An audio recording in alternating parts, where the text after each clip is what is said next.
Sejam muito bem-vindos a mais um episódio do CBCD Cast, o podcast do Colégio Brasileiro de Cirurgia Digestiva. Eu sou o Caio Zanon, titular especialista do CBCD, e hoje, no meio da SBAD, nesse grande evento, estou muito honrado em entrevistar o professor Alexandre Coutinho. Alexandre Coutinho é professor titular da Universidade Federal do Paraná, especialista em transplantes hepáticos. Muito prazer. Prazer é meu e realmente gostaria de agradecer o convite. Bastante interessante essa experiência, especialmente aqui no meio da SBAD, bem na porta de entrada. Acho que o CBCD escolheu muito bem o local. E vamos lá, acho que temos muita coisa para conversar sobre transplante hepático. Legal. Então vamos lá.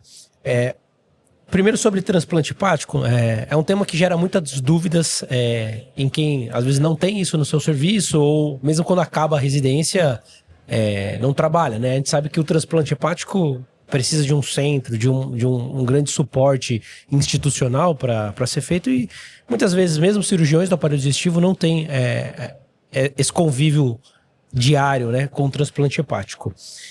Então, de forma inicial, assim, hoje, quando a gente indica um transplante hepático, quando o paciente pode ser transplantado, quais são os critérios, como isso acontece dentro de um hospital? Quando a gente pensa num transplante hepático dentro de um paciente? Bem, então, você tem razão nisso, né? O transplante é um dos procedimentos mais complexos dentro da nossa área, e para você ter um serviço, você tem que ter um hospital que ele te dê todo o suporte, não basta ter uma equipe de transplante, né? Isso, lógico, sem ter uma equipe treinada, mas você passa por equipe de anestesia treinada, UTI, suporte da endoscopia, muito importante, radiologia intervencionista, hepatologia. Então, realmente, é um procedimento complexo, que poucos locais fazem, mas eu digo, nos locais, especialmente nos nossos, nós fazemos em 2 serviços lá em Curitiba, né? Que é no Hospital de Clínicas e no Hospital Nossa Senhora das Graças, são o hospital público e o hospital privado. Ele é um campo de aprendizado enorme para os residentes, para os estudantes. Então, eu costumo dizer assim, eu acho importante tentar balizar por cima, sabe? Eu comento muito isso. Hoje em dia, uma certa tendência de querer mostrar só os procedimentos mais básicos, mas você ter um procedimento de alta complexidade, você baliza a qualidade de todos os outros por cima. Então, acho que é muito importante a presença do transplante do nosso serviço. Quando você fala em indicação, acho que o principal aqui, a principal indicação, obviamente, é a doença hepática grave, especialmente a cirrose. Aí tu pode abrir um leque de várias possibilidades, várias etiologias para essa cirrose. Houve até uma mudança recente, veja que a cirrose pelo vírus da hepatite C era a causa principal de transplante hepático no Brasil, e desde que se tornou disponível o tratamento para hepatite C, ela tem diminuído bastante. É muito curioso isso, a gente vivenciar isso até durante um curto período de tempo, uma mudança, uma doença grave, uma doença crônica que levava a cirrose, era a principal causa de transplante, e de repente agora ela começa a diminuir, mostrando um grande avanço da medicina. Obviamente, muito melhor tratar com antiviral do que você querer fazer um transplante hepático. Então, a hepatite C diminuiu, nós temos muita cirrose por álcool, é a causa principal para transplante hoje. O vírus da hepatite B, apesar de ter vacina, ainda é uma causa. E uma que tem crescido muito, não só no Brasil, mas no mundo inteiro, é a doença hepática gordurosa. Então, a cirrose secundária à doença hepática gordurosa, ela tem crescido muito. Então, a cirrose tem outras situações, né, que eventualmente o transplante tem indicação, especialmente as doenças hepáticas agudas, a falência hepática fulminante, que graças a Deus é mais raro, né, ou por intoxicação por acetaminofém, outras drogas. Então tem algumas situações, mas vou dizer para você que a grande maioria é cirrose hepática nessas etiologias aí que a gente conversou.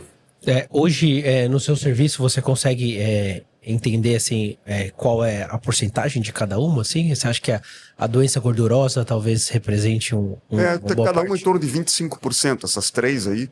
Pega a doença gordurosa, a cirrose por álcool, hepatite B, vou dar 25% a 30% cada uma delas. Tem outras causas mais raras. E são pacientes diferentes, né? São pacientes que cada um tem uma doença de base que origina a falência. Você percebe que cada paciente tem um pós-operatório diferente. O paciente, o obeso da esteatose é diferente do cirrótico, do vírus. Existe muita diferença no manejo desse paciente, do pré e do pós-operatório? Sabe que, na verdade, por incrível que pareça, a etiologia não influencia tanto. O que influencia é a própria cirrose, o grau de cirrose, as complicações da cirrose, condição geral do paciente, comorbidades. Isso sim influencia muito. Cirurgias prévias. Então, tem alguns fatores que são muito mais importantes até do que a própria etiologia. Lógico, a etiologia é essencial, existem particularidades. Por exemplo, o paciente com cirrose alcoólica ele tem que estar abstinente. Agora mudou até um pouco a regra. No Brasil eram 6 meses, agora são 3 meses. Então, existe um problema de recidiva da ingestão de álcool no pós-operatório. Então, é necessário um suporte psicológico, um suporte familiar. Então, existem certas particularidades, né? Hepatite B, você cuidar com a vacinação do paciente estar imune no pré-operatório, ou da esteatose, veja que é até curioso, esses pacientes muitas vezes eles deixam de ser obesos na medida que vão ficando doentes. Então eles têm um histórico de obesidade e chega ali até não tem aquela obesidade mórbida tão intensa. Alguns chegam com obesidade mórbida e isso também representa um problema, porque você imagina que se com a cirrose ele mantém uma obesidade importante, o que vai acontecer quando você tratar aquela cirrose com transplante e ele começar a fazer imunossupressão, que você tem corticoide na imunossupressão. Então existe uma possibilidade de um ganho de peso muito importante. Então você considera até para esses pacientes com esteatose a possibilidade de fazer a cirurgia bariátrica. E hoje, então isso é um assunto de debate assim, bastante extenso. Qual cirurgia bariátrica se deve fazer? Ela deve ser feita no pré-operatório, no perioperatório ou no pós-operatório. Então, esses são assuntos que a literatura debate muito. E nós, assim, discutimos isso muito também no serviço. E a nossa alternativa, que nós achamos, assim, a mais apropriada, é fazer a cirurgia bariátrica simultaneamente ao transplante e usar um sleeve, e não fazer o bypass. Um sleeve. O bypass tem um problema que ele interfere muito com a absorção dos imunossupressores. Então, assim, a cirurgia de preferência, a literatura tem uma certa preferência por essa alternativa, de fazer, então, durante o transcorrer do transplante. Obviamente, caso seja possível, né, que o transplante transcorra de uma forma suave, sem muitas complicações, você fazer um sleeve simultaneamente e com isso você evita aí vários transtornos que a obesidade pode causar no pós-operatório. E acho que você não agrega muito tempo cirúrgico, é uma cirurgia de baixa complicação, né? E você consegue manter aquele paciente pelo menos controlado do ponto de vista metabólico, né? Sem dúvida. Eu acho que um ponto importante, um gancho assim, é falar sobre as medicações que são necessárias de imunossupressão nesse paciente, né? Como que isso acontece? Quem não vive com transplante às vezes não entende, né? Você pode até atender esse paciente num consultório, alguma coisa, vê aquela lista de remédios que ele toma, mas você não entende por quê, quando, quais são as fases de imunossupressão. Como que é esse manejo pós-transplante de medicamentos? O assunto em imunossupressão, lógico, é essencial. Na verdade, a imunossupressão que permitiu a factibilidade técnica do transplante. Você imagina que o transplante, pegar de fígado, ele começou na década de 60 e até a década de 80 ele era feito com péssimos resultados, especialmente por causa da rejeição. Então, os esquemas de imunossupressão que tinha na época eram baseados em corticoide, basicamente, que não conseguia evitar. E na década de 80, final da década de 70, início da década de 80, que foi descoberta a ciclosporina, né? Roy Cowan, que começou a utilizar esse medicamento na Inglaterra, e ali foi um divisor de águas em relação não só ao transplante de fígado, mas ao transplante renal e outros tipos de transplante cardíaco. Então a ciclosporina, que é um inibidor da calcineurina, ela que permitiu o desenvolvimento realmente dos transplantes a partir da década de 80. E com o tempo foram se desenvolvendo outros medicamentos, e vou dizer para você que hoje, pegar o transplante hepático, a imunossupressão básica inicial ela é baseada em 3 medicamentos. Então, a evolução da ciclosporina, que é o tacrolimo, então esse é o primeiro medicamento, o corticoide e o inibidor da síntese das purinas com o micofenolato mofetil. Então, faz uma imunossupressão tripla. Isso pode ser adaptado, dependendo de alguns pacientes. Por exemplo, pacientes com função renal prejudicada, que vão ter dificuldade com o tacrolimo, podemos usar outros medicamentos até nessa indução da imunossupressão. E o conceito, hoje em dia, mais moderno, que é tentar reduzir, com o decorrer do tempo, essa imunossupressão. Então, ela começa com a imunossupressão tripla, primeiros meses do transplante, e passado aí um ano, um período maior, a gente vai removendo esses medicamentos e tenta deixar o menor número possível na menor dose possível. Então, a gente entende que esse órgão, ele sofre como se fosse uma acomodação no organismo. O organismo começa a entender que aquele órgão vai permanecer e ele diminui a probabilidade de rejeição conforme vai passando o tempo. Então é possível reduzir realmente a imunossupressão, porque esses medicamentos eles causam uma série de efeitos colaterais, né? Tem que ter essa preocupação, né? A mais óbvia seria a suscetibilidade a infecções. Então um paciente que necessita de um cuidado, de uma higiene apropriada, um cuidado com a alimentação, com o decorrer do tempo a imunossupressão pode até aumentar o risco de alguns tumores. Então veja que isso tem uma importância bastante expressiva. Medicamentos que podem afetar a função renal. Então, realmente, se você puder reduzir a imunossupressão, a gente diz que esse paciente ele começa, com o decorrer do tempo, a virar uma quimera. Quimera, aquele ser mitológico, que ele tem várias partes de vários animais, de um animal só. Então, a gente entende que um transplantado, ele começa a incorporar aquele órgão, até células hematopoéticas que vêm junto com o órgão, acaba se implantando na medula óssea do receptor, e por isso que há uma redução do risco de rejeição com o tempo, e é possível a gente reduzir, então, a dose e a quantidade de imunossupressores. Legal. É curioso isso. Curioso. E é importante, né, de ressaltar, porque às vezes você vê, realmente, você atende esse paciente com o imunossupressor, e esse paciente tem que seguir nessa equipe multidisciplinar, né? Não é o cirurgião exatamente que faz isso. Está com o hepatologista, com uma grande equipe associada, né? Sim. Um tema que sempre de tempo de prova até, né? Vamos dizer assim, são critérios de CHC, critérios de Milão, critérios famosos, assim, de hepatocarcinoma, né? Existe alguma mudança? A gente mantém os mesmos critérios? Isso deve mudar? Isso se discute? Como está esse padrão de tratamento do CHC sobre o tamanho dos nódulos, quantidade? A gente sabe que isso muda, né? Isso sempre é discutido e isso vai mudando. Novas tecnologias são associadas, downstage, né? Como funciona essa abordagem do CHC? Sim. Veja, existem pequenas mudanças, na verdade, do critério de Milão. O critério de Milão é um critério já muito estabelecido na literatura. E por que algum outro, tem vários critérios outros que foram criados, e por que eles não substituem o critério de Milão? Porque ele é um critério de fácil aplicação. Ele é fácil, ele é eficiente, e você tem que valorizar isso, né? Você criar critérios mais complexos, que tem uma abrangência maior, você tem que entender também que o cobertor é curto, né? Lógico, o ideal seria transplantar todo mundo com câncer, mas isso não é possível, existe uma limitação pelo número de doadores. Então, o entendimento na literatura que o critério de Milão, ele é um meio termo que é apropriado, eficiente. Então, vamos tentar dissecar até um pouquinho mais, né, o critério de Milão. Na verdade, no Brasil, ele é um critério um pouquinho diferente do restante do mundo. Então, nós são aceitos para transplantes, né, os cirróticos, com hepatocarcinoma, dentro desses critérios. Seria nódulo único até 5 centímetros de diâmetro, ou até 3 nódulos de 3 centímetros cada um.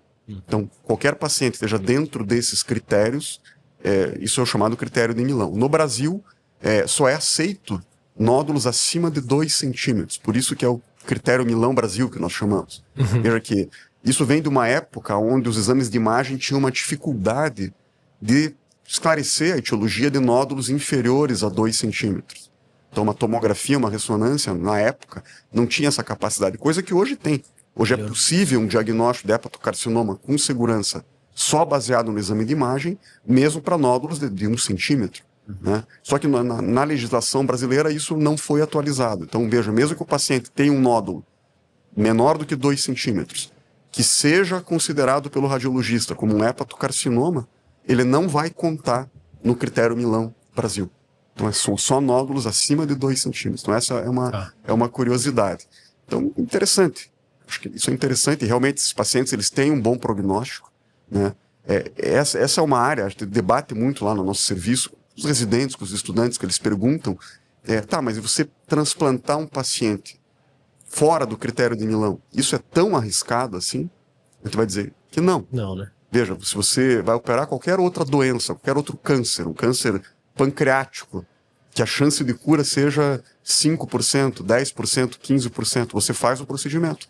Até cirurgias grandes, como uma duodenopancreatectomia, você faz. Se você pega um paciente com hepatocarcinoma que esteja fora do critério, vamos dizer, não muito fora, imagine um nódulo aí de 6 centímetros, 7 centímetros, você não poderia transplantar esse paciente. A chance de cura dele é ruim? Não, ela é ótima. É muito melhor do que várias situações que nós operamos cânceres né? Não com transplante, obviamente, com cirurgias, com ressecções, mas você não indica o transplante porque você tem uma lista de espera. E tem um número limitado de doadores. E para cada paciente que você privilegia, na verdade, o paciente com hepatocarcinoma, ele recebe uma condição especial na lista de espera, então ele recebe um privilégio na lista de espera, mas você, a cada paciente transplantado, você vai remover o órgão de um outro que está aguardando e que não tem câncer. Sim. Então isso até é interessante, né? Imagine, a lista de espera hoje ela é ordenada pela gravidade da cirrose através do MELD, né? O MELD ele mede a gravidade e o que acontece? Então um paciente com MELD baixo, muitas vezes ele desenvolve um hepatocarcinoma. Então hoje em dia, vamos pegar no Paraná, um exemplo, Paraná é um dos estados que tem o maior número de doação de órgãos no Brasil, na verdade, hoje em dia é o que tem o maior número de doações. Legal. Proporcional, em proporção à população. Então, acho que isso é um assunto que você pode conversar um pouquinho na sequência. Claro. Então, hoje em dia, transplanta um paciente com MELD de 30. Em torno de 30, ele recebe um órgão pela gravidade. Agora, imagine uma situação de um paciente que tem um MELD de 11, 12, 13 e desenvolve um HCC. Ele não vai receber uma oferta de órgão. Né? E você não pode esperar muito. Aquele HCC ele vai crescer e vai sair dos critérios de Milão. Então, o privilégio que eu comentei é que esses pacientes recebem o que chama de um MELD ajustado. Então, o paciente com HCC no critério de Milão, submetido à câmera técnica, a câmera técnica concordando, ele ganha uma pontuação artificial de 20. Se ele não for transplantado em 3 meses, passa para 24, e se não for transplantado em 3 meses, passa para 29. Então, em 6 meses, ele está com um MELD, vamos dizer, ajustado de 29, artificial, e nesse momento, geralmente, ele consegue receber um órgão. Então, a nossa preocupação, o que é? Primeiro é manter ele dentro de critério nesses 6 meses. 6 meses. Né? Isso é um assunto importante. Então, existem métodos, pode fazer uma quimioembolização, uma ablação por radiofrequência, e você mantém aqueles pacientes mais borderline, que está vendo que está quase saindo do critério. Uma outra situação que você comentou é fazer o downstage. Então, imagine um paciente que esteja fora de critério, ele está lá com um nódulo de 6 centímetros, por exemplo. Então, nódulo único, maior que 5 centímetros, está fora de critério. Então, você pode fazer um método desse, ou uma radioablação, uma quimioembolização, uma radioterapia, reduzir o tamanho do tumor viável, você calcula pelo segmento, pela parte dele viável no exame de imagem, e ele entra em critério. Então, isso é possível, a legislação prevê essa situação. Então, você pode tornar um paciente que estava fora do critério dentro do critério de Milão. Então, esse é um assunto realmente importante. Existe um número muito grande de pacientes que são transplantados com HCC. Legal. Só para a gente esclarecer, para às vezes algum residente, alguém que não tenha muita afeição com o MELD, assim, né? Uma sigla, né? O que é o MELD? Então, como a gente calcula o MELD? Isso. Então, é o Model for End-Stage Liver Disease. Então, o MELD ele é uma fórmula logarítmica. Então, é complexo. Então, você usa uma calculadora. Você não tem que saber fazer o logaritmo para calcular o MELD. Então, hoje em dia, existiram várias evoluções do MELD. Então, agora, em setembro, até foi lançado, foi publicada uma portaria do Ministério da Saúde que modificou novamente. Então, hoje, você vai usar no Brasil o MELD 3.0. Então, o que é utilizado para calcular o MELD? Então, é a bilirrubina, o INR, a creatinina, este é o MELD clássico, que no Brasil já tinha sido introduzido o sódio, que era o MELD sódio, e agora o MELD 3.0 ele incorpora ainda mais 2 fatores, que é a albumina, que sempre foi estranho a albumina ficar de fora, né? A albumina, um dos principais marcadores de gravidade, de doença, em geral, em medicina, e no MELD ela ficava fora, então ela entrou agora, e também a questão do sexo.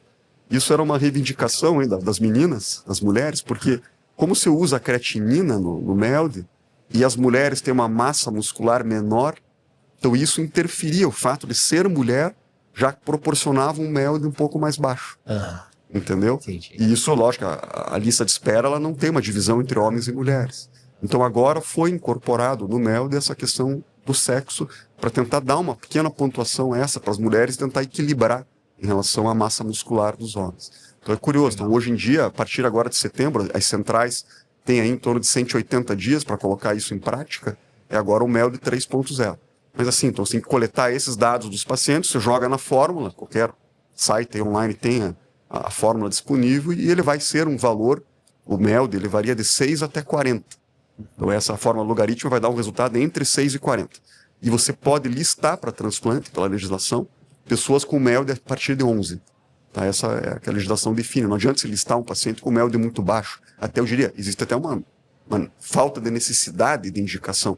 Né? Um paciente com MELD baixo, ou seja, uma cirrose, vamos pegar a classificação antiga de Child, A, B, C e D, o Child A normalmente, esse paciente ele tem uma qualidade de vida boa e ele tem um baixo risco pela cirrose. Então não há necessidade de você transplantar esse paciente. Você vai transplantar, em termos gerais, a partir do Child B e mais um Child C, e paralelamente nessas situações, não é bem 100% essa correlação, mas conforme vai agravando o Child, o MELD vai acompanhando.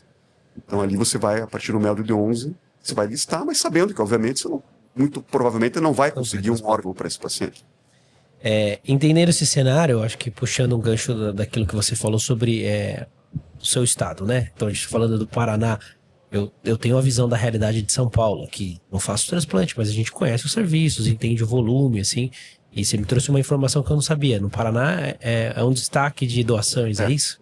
Então, veja, o Paraná, ele é um estado mais, assim, quieto, vamos dizer, no Brasil. É muito discreto lá no Paraná. Mas o Paraná é um estado extremamente organizado. E a Central de Transplantes do Paraná também segue essa linha. Então ela tem uma capilaridade muito grande. E por isso que a doação de órgãos no Paraná ela é realmente muito boa. Pra você ter uma ideia, a Espanha é o país do mundo que tem o maior número de doações em proporção à população, né? Tu não pode analisar isso em números absolutos, né? Você tem que analisar sempre em proporção. Então hoje em dia tu analisa como o número de doadores por 1 milhão da população. Então, 1 milhão da população vai fornecer quantos doadores efetivos, né? Então, a Espanha ela tem algo em torno de 45 doadores por milhão da população, que é o melhor do mundo. E é exatamente o mesmo número do Paraná. Então, você vê, isso é algo, assim, extraordinário. Pela organização. Simplesmente isso. Não é que o povo do Paraná é mais generoso e doa mais. Não. É que a maneira de você abordar aquela família durante o momento que ocorre a morte encefálica é feita de uma forma sistematizada, organizada, com treinamento. Então, você consegue extrair, vamos dizer assim, um grande número de doadores. Né? As UTIs, obviamente, um trabalho grande para a notificação das UTIs. Sim. As UTIs realmente notificam os potenciais doadores e esse sistema organizado ele vai atrás, consegue fazer realmente o diagnóstico de morte encefálica e tem uma abordagem da família bastante apropriada, conseguindo aí esse volume. Veja que o Paraná ele sempre alterna com Santa Catarina. Até pouco tempo atrás, Santa Catarina era o primeiro lugar, o Paraná passou, então ali sempre fica disputando com Santa Catarina, que também é extremamente organizado. Acho que Santa Catarina se organizou até antes do Paraná, o Paraná veio na sequência e acabou passando. Então, isso realmente é algo, acho que no Brasil te costuma criticar tudo, né? O brasileiro adora criticar, né, o país, e o país que vive um pouco no ambiente assim, pessimista. Mas existem áreas no nosso país que não merecem isso. O transplante é uma delas, não digo só a doação. O Brasil, se pegar em números absolutos de transplante, proporcionais, ele está entre os primeiros do mundo na área de transplante. O SUS realmente permite isso, vamos dizer, que isso seja oferecido para a população como um todo, e o Brasil realmente se destaca mundialmente, não só falando do nosso estado na doação, mas como em termos gerais, o transplante, todos os órgãos, não só fígado. O Brasil realmente é um destaque, é uma coisa boa no nosso país. Uma coisa interessante que a gente já discutiu nos bastidores aqui, perguntas assim que a gente recebeu existe diferença entre o transplante do paciente do SUS ou um paciente que tem convênio ou que vai fazer particular? Você trabalha nas duas áreas de serviço lá, né? Existe essa diferença? Não existe? É uma lista única? A gente sabe como funciona, mas para esclarecer assim... Olha, isso é essencial que seja esclarecido, porque a lista é única e não tem privilégio nenhum. Isso é uma lista transparente. O paciente tem acesso à lista, ele sabe que posição que ele está. A central é muito correta em relação a isso. E você veja, no Hospital de Clínicas a gente faz só pelo SUS, obviamente. No Nossa Senhora das Graças nós fazemos pelo SUS e também por convênios. Vou dizer para vocês que a estrutura, a equipe, tudo é a mesma, não tem diferença nenhuma. Mas o mais importante de deixar claro, que sempre gera certa polêmica aí na população, é que a lista de espera realmente ela é única, ela é transparente, o paciente tem acesso a essa lista, ele consegue ver, né, essa questão do critério de gravidade, isso é altamente controlado, é auditável.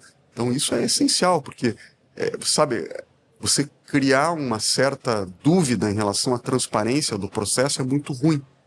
porque você depende da doação. E a doação, ele é um ato, realmente, do ser humano, assim, fantástico. Você pegar uma família em um momento de luto e ela, algum ente querido, e ela autoriza uma doação de órgãos, poxa, ela vai autorizar isso quando? Quando ela entende que aquilo vai gerar um benefício para alguém e que isso não tem nenhum vício, né? Uma coisa, né? Acho que esse fato, ele é essencial para permitir a doação de órgãos no país. Saber que aquilo é honesto, que aquilo é transparente, que não tem nenhum privilégio, quer seja paciente particular, um paciente de convênio, um paciente do SUS. E olha, gente, o nosso serviço funciona desde 1991, eu acompanho, eu era residente nessa época, eu acompanho, então o transplante há mais de 30 anos. E vou te dizer que realmente eu nunca vi algo assim que pudesse levantar suspeitas, que ele foi muito transparente. Legal. Sabe? Ótimo. Um outro tema, professor Alexandre, é sobre perfusão, né? Às vezes a gente entende como o órgão é removido e ele é transportado, ele vai, às vezes, um voo, uma viagem longa, né? Como você conserva aquele órgão, como que é feita a reperfusão, né?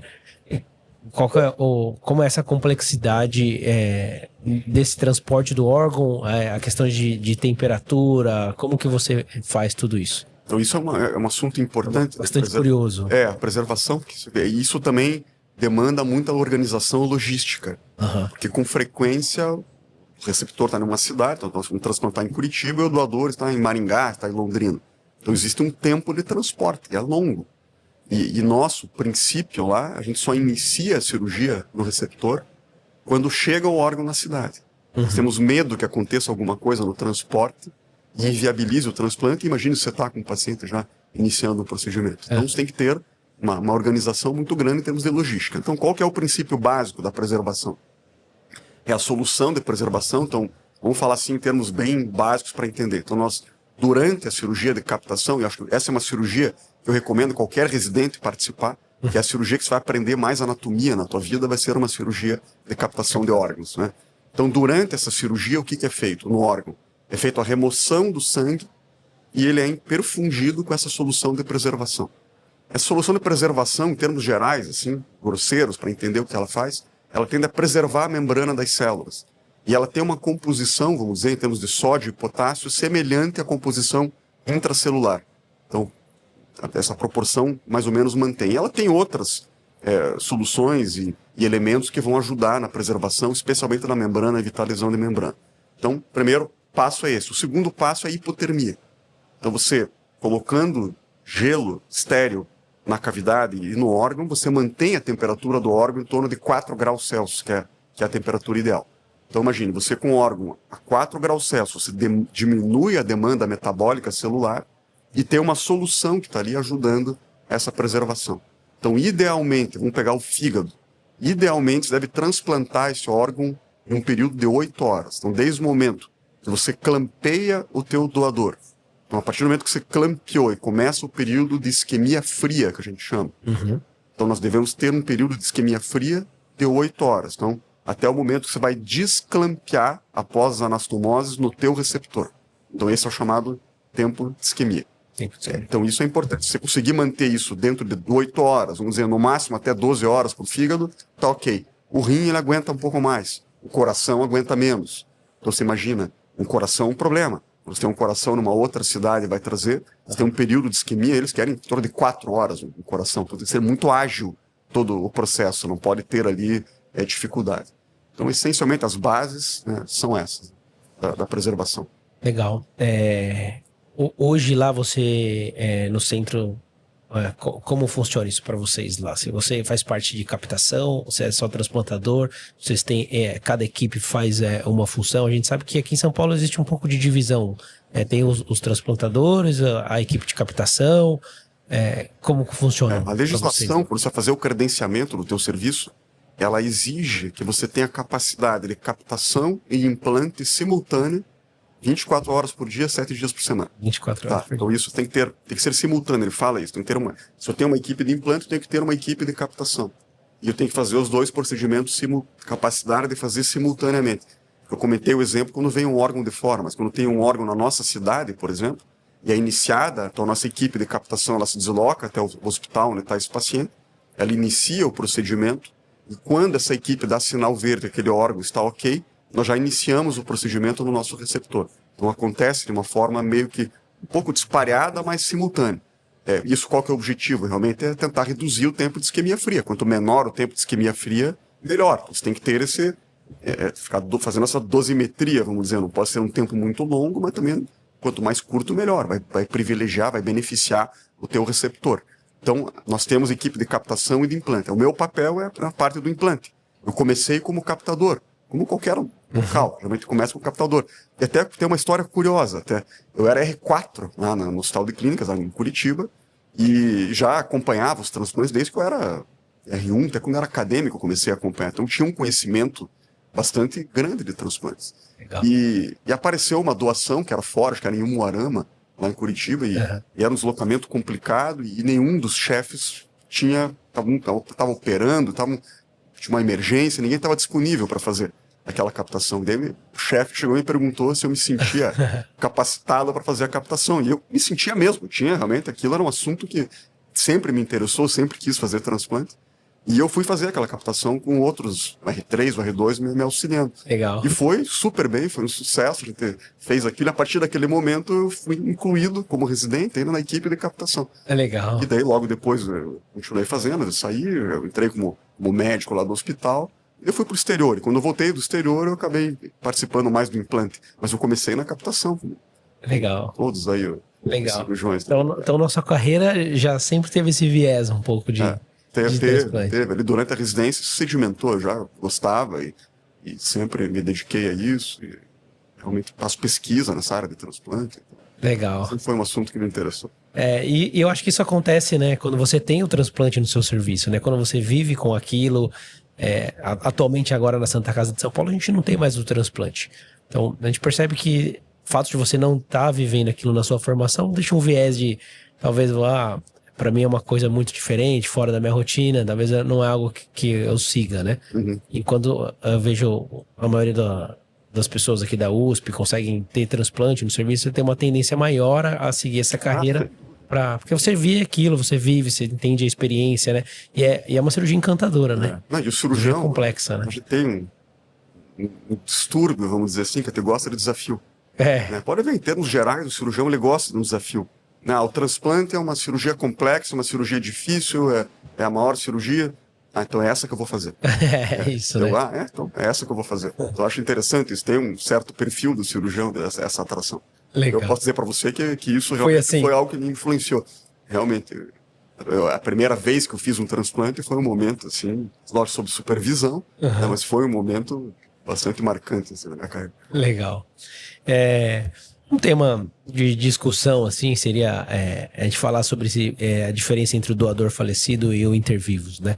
Uma modalidade, assim, ainda não tão aplicada, né? Critérios diferentes por dificuldades técnicas, assim. Mas qual que seria, assim, a seleção do intervivos que é diferente do doador falecido? Isso é importante. Veja, o intervivos, nós fizemos muito intervivos lá. Na época que o critério para alocação de órgão era o tempo em lista de espera, não era o MELD. Não era o MELD. Então, no Brasil, até 2008 que mudou o MELD, 2008 ou 2006, não me recordo agora. Então, antes era o tempo em lista de espera. E qual que era o problema? Você listava um paciente, ele ficava lá em 30º da lista. Poxa, essa pessoa ela vai demorar para ela conseguir um órgão. E essa pessoa estava grave.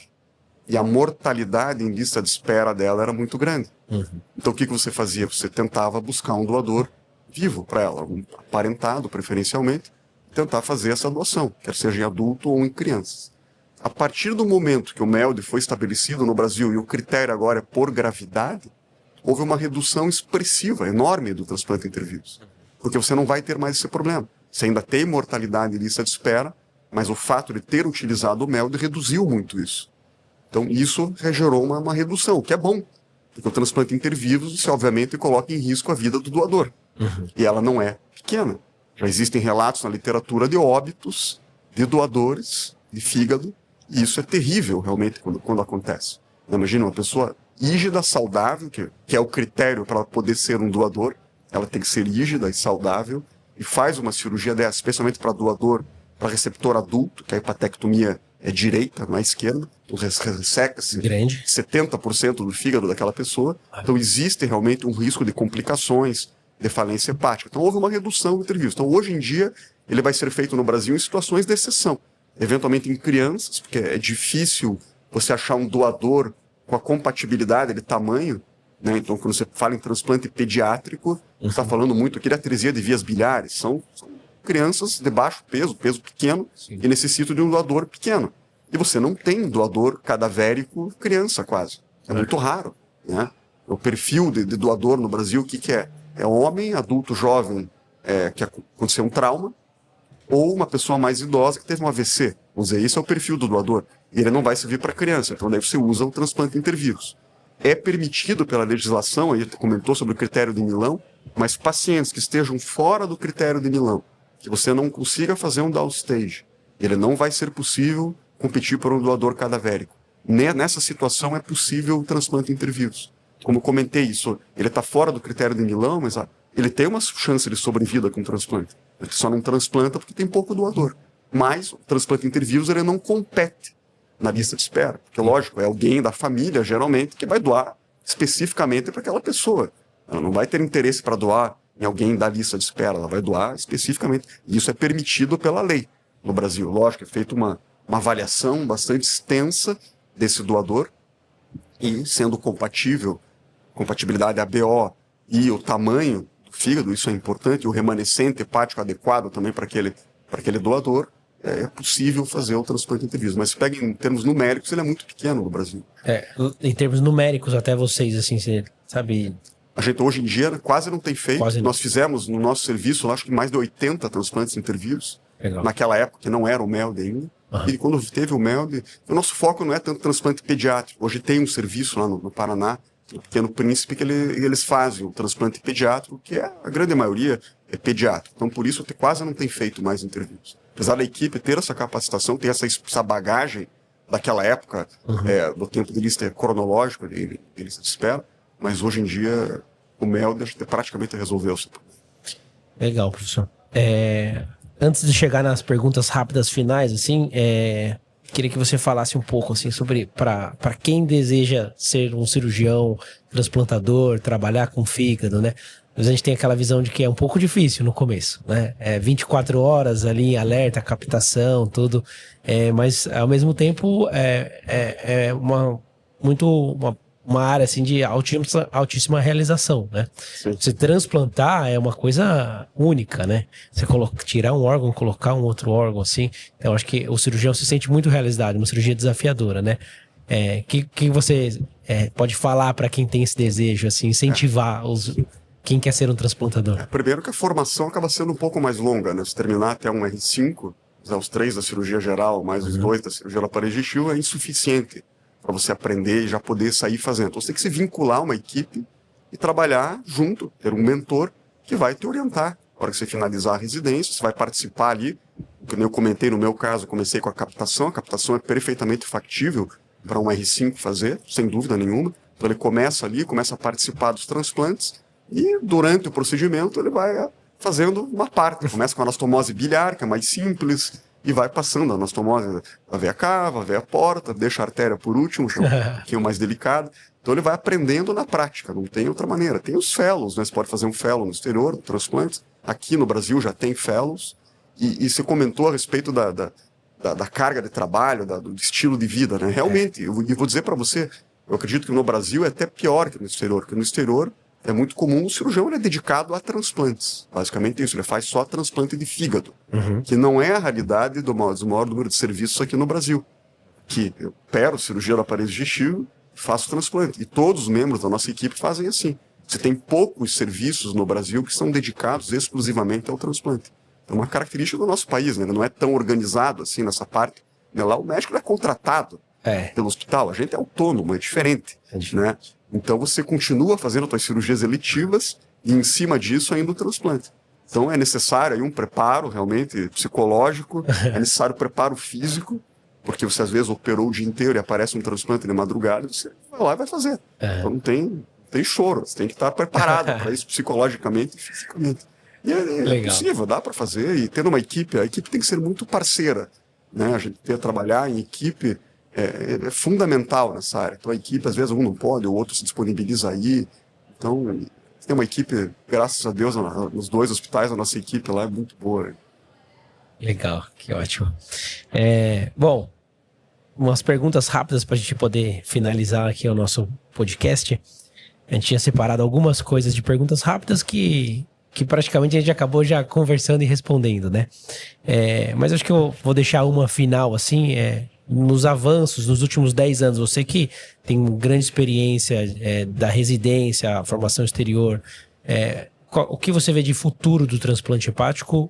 O que mudou nos últimos 10 anos que teve alto impacto e o que no futuro deve ser a mudança do transplante hepático? Tiveram duas coisas de alto impacto, infelizmente ainda um pouco distantes de usar no Brasil. A primeira é a máquina de perfusão para o transplante hepático. Então, você pegar aquele fígado, você perfundir ele em uma máquina, tem máquina hipotérmica, normotérmica, tem vários tipos de máquina, e você consegue recuperar aquele órgão na máquina, ainda aumentar o teu tempo de isquemia fria.